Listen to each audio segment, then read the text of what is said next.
ধুনীয়া আহিছে আপোনালোকৰ বাবে। এইখনো চেমিনুনি গেৰো ছিংগল চাদৰ হ'ব। পাৰীটো হ'ব ৰেড পাৰী আৰু ইয়াতে গেৰটো এনেকৈ কৰা থাকিব। এইখন ল'ব পাৰিব 1800 টকা ৰেডি টু কৰি।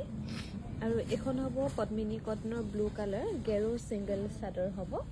ইয়াতে গেৰটো খুব ধুনীয়াকৈ কৰা হৈছে ৰেড আৰু হোৱাইটত 1650 ৰুপিছত ধুনীয়াকৈ ল'ব পাৰিব। এইখনো হ'ব ব্লুত পদ্মিনী কটনৰ গেৰো ছিংগল চাদৰ হ'ব। এইখনো অৰেঞ্জ আৰু ৰেডত ধুনীয়াকৈ কৰা হৈছে 1650 টকা ধুনীয়াকৈ ল'ব পাৰিব।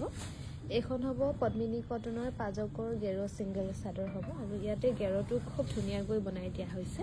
এইখন ল'ব পাৰিব 1750 ৰুপিছৰ ৰেডি টু কৰি।